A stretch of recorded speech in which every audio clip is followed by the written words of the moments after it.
Bonjour, je vais parler de l'épisode 8 de Titans.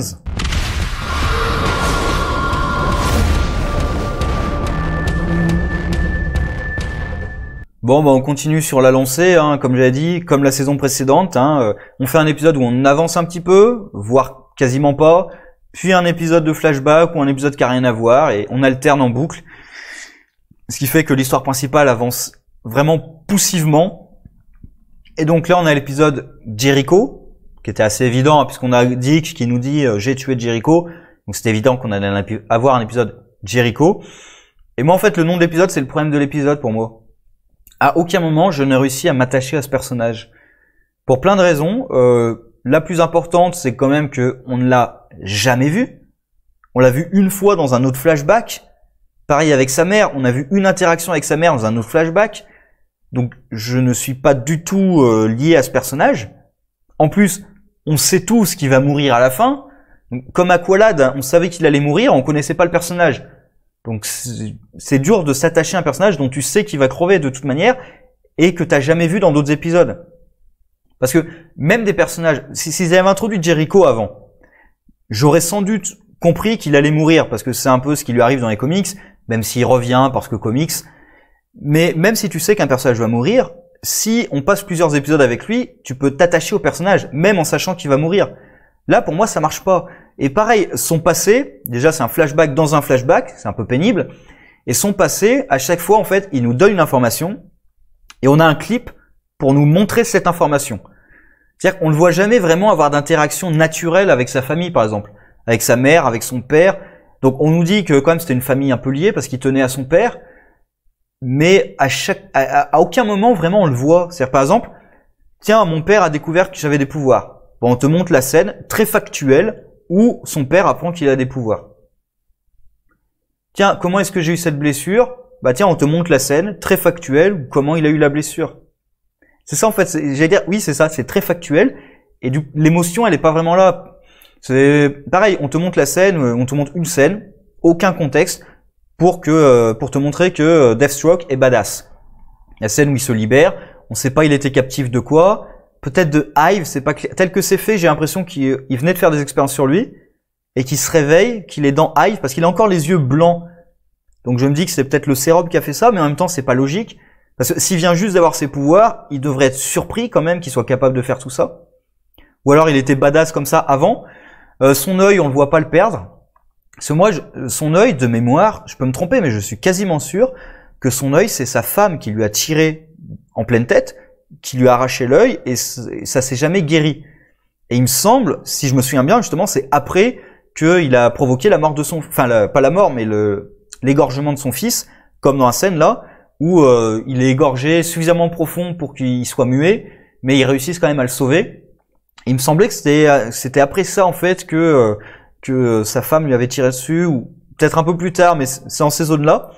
Je me souviens plus exactement, mais voilà, je suis quasiment sûr que c'est sa femme qui lui a tiré dessus. Et donc là, on sait pas comment il a perdu son œil, un peu à la Nick Fury, c'est un chat qui lui a arraché peut-être aussi. Bon, c'était pas vraiment un chat, mais c'est ridicule quand même. Enfin bref, j'aurais du mal à dire autre chose en fait. Pour moi, le problème c'est ça, c'est je ne m'attache pas au personnage. Tout est un peu trop rapide en fait. Pareil, on découvre qu'il a des pouvoirs. Ah, Dick le voit. Donc c'est la première fois qu'il l'utilise en public. Dick le voit et du coup, hop, on l'amène dans l'équipe. Ça s'enchaîne vite. Puis pareil, bon, on était sûr que Dick n'avait pas réellement tué Jericho. C'était sans doute, il se sent coupable parce qu'il l'a utilisé pour retrouver son père et qu'il est mort en l'utilisant.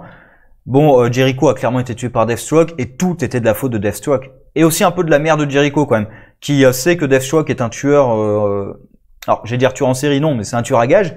Elle sait qu'il est extrêmement dangereuse et elle va le voir quand même pour récupérer son fils. Tu sais que ça va pas bien finir quand même. Enfin, elle sait que ça peut pas bien finir. C'est débile. Enfin bref. Deathstroke donc tue la femme qu'on ne connaît pas vraiment, on sait pas qui elle est, on sait pas quel est son lien avec Donna, on sait qu'elle a un lien avec Donna, avec Themyscira, et que c'était sa cible, mais on sait pas pourquoi c'est sa cible non plus.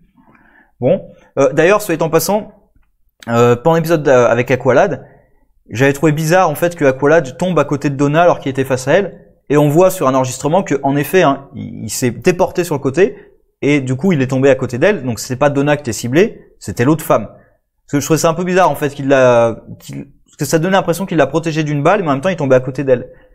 Donc c'était pour nous laisser un doute sur est-ce que c'est Donna la cible ou non, c'était l'autre femme la cible, on sait toujours pas pourquoi. Alors oui, il y a un contrat sur elle, d'accord, mais on sait pas qui c'est, on n'a aucun contexte. Donc voilà, on s'en fout un petit peu aussi. Pareil, Donna qui découvre qu'elle est morte, oui, mais c'est qui? C'est qui pour toi? C'est qui de base et c'est qui pour toi? On sait pas. Enfin bref. Et du coup, bon, bah Deathstroke la combat. Et tout ça, c'est pour pousser les Titans. Alors en l'occurrence, il y a que Dick qui va être poussé à faire ça, mais pour pousser les Titans à suivre son fils, pour dire à son fils, tu vois, il te trahit, machin et tout, et le tuer devant son fils, parce qu'évidemment, c'est ça qui va pousser son fils à se dire, tiens, finalement, mon père, il est pas si mal que ça, le voir tuer un de ses amis sous ses yeux. Super idée. Et finalement, Deathstroke tue son fils par accident, juste parce qu'il fait son poseur, en fait. Si juste il avait pris son arme, il avait planté Dick, c'était réglé. Là, il se tourne avant de planter. C'est débile. C'est profondément débile. Donc, tout est de la faute de Deathstroke, déjà parce qu'il a tout organisé, et aussi parce que son fils est mort, parce qu'il est con. Quand même. Enfin bref, voilà, j'arrête pas de dire, enfin bref, c'est pénible. L'épisode, pour moi, marche pas parce que tout simplement, j'arrive pas à entrer dans ce qu'ils me disent. Faudrait que j'ai un lien quand même avec les personnages pour que j'en ai quelque chose à faire de ce qui leur arrive. Là, les Dick, Donna et tout, je sais qu'il va rien leur arriver. Jericho, je sais qu'il va crever, et très certainement tué par Deathstroke, ou à cause de Deathstroke, ou dans une fusillade, ou un truc comme ça, pendant un combat avec Deathstroke. Je m'attendais à un truc dans ce genre-là. Peut-être pas forcément que ce soit Deathstroke lui-même qui le tue de façon aussi débile. Mais voilà, je m'y attendais. Alors peut-être, je suis pas sûr, est-ce qu'ils vont faire comme dans les comics?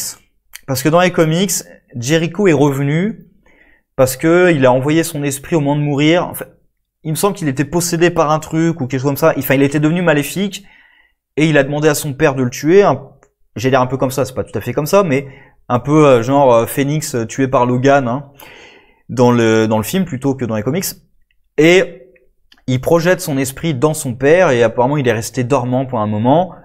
Et à un moment il s'est réveillé. Je crois qu'il a tué d'ailleurs l'ami de Wilson, donc Wintergreen là. Et ensuite il a essayé de tuer les Titans parce que il voulait les empêcher, un peu comme Deathstroke d'ailleurs, il veut les empêcher de pousser à la mort d'autres gamins en leur faisant croire qu'ils vont mettre un costume, qu'ils vont sauver le monde et tout et qu'il va rien leur arriver. D'ailleurs, c'est un peu paradoxal, hein, c'est je vais tuer les gamins qui portent des costumes pour leur montrer qu'il faut pas porter des costumes parce que sinon ça va vous tuer. La logique. Logique. Non mais tout à fait, il y a pas de souci. Et il me semble que c'est ça, qu'il était entré dans son père et qu'à un moment il s'est réveillé ou quelque chose comme ça et puis il a commencé à attaquer les Titans. Je me souviens plus bien mais je me souviens de ça, je crois que c'était même le début d'une série. Je crois que c'était le début d'une série Teen Titans où ça commençait par ça. Et finalement son père l'a retué derrière, je crois. Enfin, il y a eu un truc comme ça, je me souviens plus bien, c'est un peu vieux. Enfin bref. Encore une fois. Je suis pas du tout vendu par l'épisode, je sais pas ce que ça va donner par la suite, mais j'avais de l'espoir pour Deathstroke et finalement, ben, il faut quand même que je sois attaché à ce qui se passe à l'écran. Ça sert pas à grand chose de juste me mettre un personnage qui est, il est badass, oui d'accord, mais j'ai besoin d'avoir une histoire qui me donne envie en fait. Bref, sur ce, au revoir.